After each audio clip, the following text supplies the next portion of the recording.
Hello student, स्वागत है आपका आंसर क्लासेस में। और इस वीडियो में हम लोग पढ़ेंगे capacity of A parallel plate capacitor.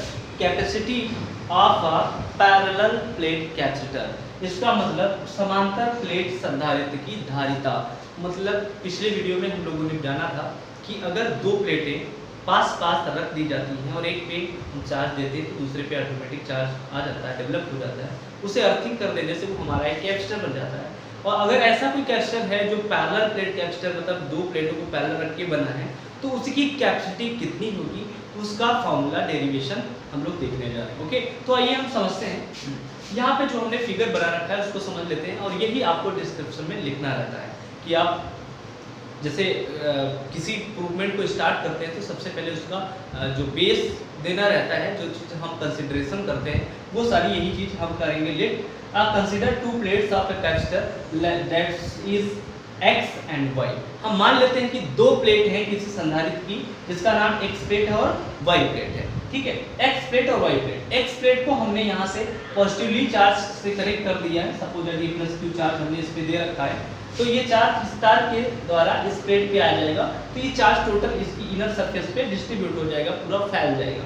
ठीक है, इसकी वजह से दूसरी प्लेट पे यानी जो प्लेट वाई है उस पे नेगेटिव चार्ज डेवलप हो जाएगा, और इस प्लेट को हमने यहाँ से अर्थिंग कर दी है, उसका मतलब अर्थ से कनेक्ट कर दिया है, जिससे कि जो ये प्लेट और ज़्यादा इलेक्ट्रोनेगेटिव हो जाएगी और जिससे कि इसके बीच की कैपेसिटी बढ़ जाएगी। ओके, अब जैसे ये प्लेट हमारी पॉजिटिव और ये नेगेटिव होती है, आपको पता है जहाँ पॉजिटिव नेगेटिव होता है वहाँ पे इलेक्ट्रिक फील्ड प्रोड्यूस हो जाती है, और वो इलेक्ट्रिक फील्ड कहाँ से होगी, प्लस से माइनस की ओर। तो ये एरो जो आपको बीच में दिखाए गए हैं, ये सारे एरो ये क्या है, इलेक्ट्रिक फील्ड की डायरेक्शन को आपको बताते हैं। इनके बीच उत्पन्न वैद्युत क्षेत्र की तीव्रता यानी इलेक्ट्रिक फील्ड वो ई होगी, जो पॉजिटिव से नेगेटिव की तरफ होगी। ठीक है, ये हम कंसिडरेशन करेंगे। तो अभी हम पिछले चैप्टर्स में ये भी पढ़े थे कि जो पैरेलल प्लेट दो चार्ज प्लेट को यानी जो चार्ज कंडक्टर्स को पास पास रख देते हैं तो उनकी जो इलेक्ट्रिक फील्ड होती है वो कितनी होती है। ऑफ कोर्स वो होती है, तो लिखेंगे इलेक्ट्रिक फील्ड इनसाइड प्लेट्स। तो भाई इलेक्ट्रिक फील्ड इनसाइड प्लेट कितनी हो जाएगी, E इक्वल्स टू हो जाएगी sigma upon epsilon not. Okay, sigma upon epsilon not, ये फॉर्मूला हम लोगों ने चैप्टर फर्स्ट में गॉस की थ्योरम में पढ़ा था दोस्त। ओके, तो सिग्मा, और आपको पता है सिग्मा इक्वल्स टू क्या होता है, क्योंकि सिग्मा सॉरी इसको सिग्मा पढ़ते हैं, सिग्मा लीनियर चार्ज डिस्ट्रीब्यूशन, इसका मतलब होता है सॉरी एरिया चार्ज डिस्ट्रीब्यूशन, क्षेत्रीय आवेश घनत्व ये होता है, और ये सिग्मा इक्वल्स टू लिखा जाता है sigma equals to Q upon A, मतलब total charge upon total area. तो ये वैल्यू अगर यहाँ पुट कर देते हैं तो हमारा E क्या बन जाएगा, E बन जाएगा Q by A epsilon not. Okay, हमारे पास E आ जाता है। जैसे ही E हमको पता चल जाता है तो इनके बीच जो पोटेंशियल होता है और इलेक्ट्रिक फील्ड में क्या संबंध होता है वो हम लिखेंगे। तो पोटेंशियल और इलेक्ट्रिक फील्ड में संबंध होता है V equals to E by संबंध पहले पूरा लिख लें, तो ये होता है आपका E equals to V upon D।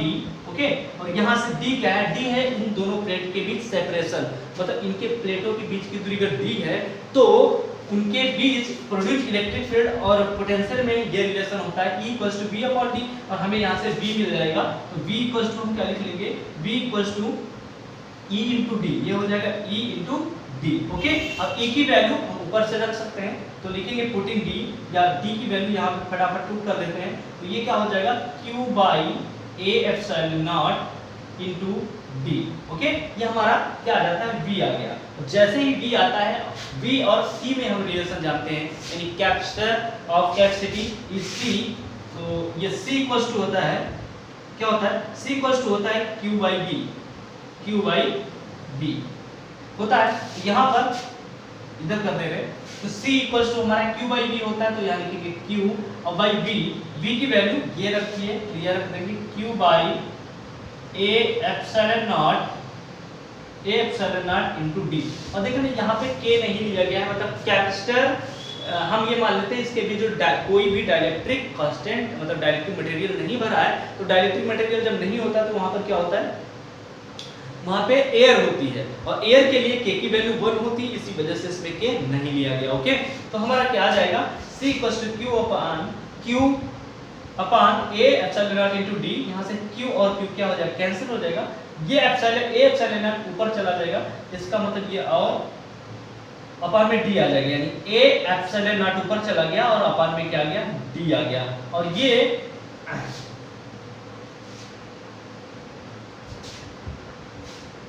हमारी कैपेसिटी हो जाएगी किसी भी इलेक्ट्रिक फील्ड की। लेकिन अगर हम क्या करते हैं, हम मान लें इसके बीच जो डाइलेक्ट्रिक कांस्टेंट भरा है वो क्या है, K है, उसकी डाइलेक्ट्रिक कांस्टेंट K है।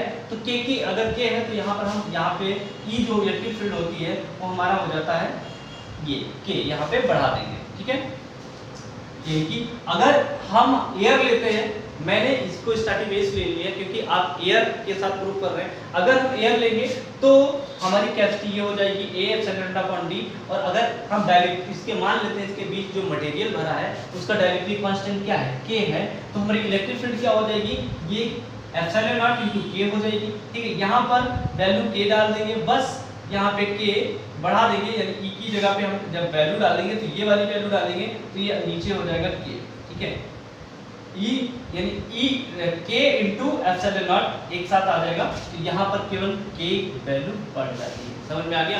मतलब क्या करना है, पहले हमें कैसे निकालना है, जब वहाँ पे डाइलेक्ट्रिक मटेरियल नहीं भरा है तो K की वैल्यू 1 कर देंगे, और अगर डाइलेक्ट्रिक मटेरियल भरा है तो K की वैल्यू क्या कर देंगे, K ऐसे डाल देंगे। तो ये जो कैपेसिटी आ जाएगी वो आ जाएगी हमारी,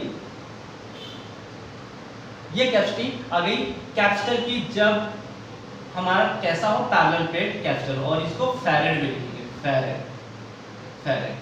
ओके, थैंक यू।